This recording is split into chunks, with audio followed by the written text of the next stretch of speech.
Back in Vienna from a 3-day visit in the Islamic Republic, these inspectors for the International Atomic Energy Agency now have to tell their boss what they found out about Iran's nuclear program.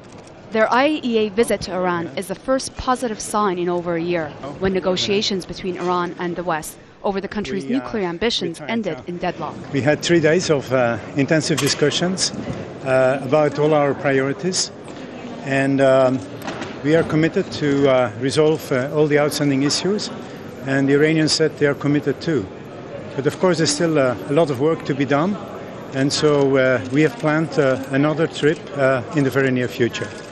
This is at the core of the conflict, Iran's nuclear program, which it says is for peaceful purposes, a claim the head of the United Nations says is up to Iran to prove. Iranians should prove themselves to the international community that their nuclear development program is for genuinely peaceful purposes. It is their responsibility to convince the international community.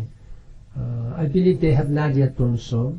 On Tuesday, the U.S. Director of National Intelligence put more pressure on Iran. James Clapper reminded the Senate Intelligence Committee about last year's alleged plot to kill the Saudi ambassador to Washington. He said the planned bombing, quote, shows that some Iranian officials, probably including the Supreme Leader Ali Khamenei, have changed their calculus and are now more willing to conduct an attack in the United States in response to real or perceived U.S. actions that threaten the regime. It's these sort of claims that Iran has dismissed over and over again, and yet Tehran seems to act as though it's preparing for a confrontation. On Wednesday, President Mahmoud Ahmadinejad submitted his government's annual budget. It included a 127% jump in defense spending, an unprecedented increase at a time when Iran is becoming increasingly isolated. Dorsa, Jabbari, Al Jazeera. Let's discuss Iran. Bring in Mark Fitzpatrick. He's the Director of Non-Proliferation and Disarmament Program in the International Institute for Strategic Studies. He's joining us now from London. Mark, first of all, I'd like to talk about these comments that you just heard in that report by Dorsa Jabbari, by James Clapper, who's the U.S. Director of National Intelligence. And what he said is that Iran is more willing to conduct an attack in the United States. Do you believe that Iran can and will attack the United States? Well, I think what Director Clapper's remarks indicated was that the United States stands behind the allegations that were made last year that Iran had been planning an assassination. There were some doubts had been raised about that because it seems so far-fetched, but the U.S. government believes it's true and believes that it is connected with some elements in the Iranian government as high as the Supreme Leader. That's what he put again before the U.S. Congress. And that assassination, Mark, of course, is in reference to the plot, the alleged plot, I should say, to kill the Saudi ambassador to Washington. It seemed like a far-fetched plot. They were going to use Mexican drug dealers and so forth. It wasn't a very well executed, well, it wasn't executed, it wasn't a very well planned plot.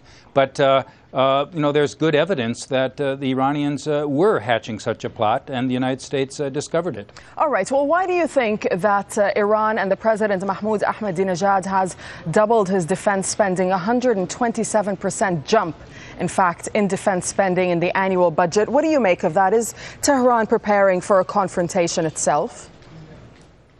Well, I think Iran is feeling very isolated, surrounded by more powerful forces. Iran's military is pretty weak. They were not able to recover after the Iran-Iraq war because they were denied military goods from the Western world. They're surrounded by countries that have been spending a lot on defense. I'm not defending what President Ahmadinejad put into his defense budget, but I think in context, Iran is feeling pretty vulnerable right now, and it's a sign of that sense of vulnerability. And the mission that just took place in Iran on behalf of the IAEA inspectors, Mark, what do you think that mission accomplished?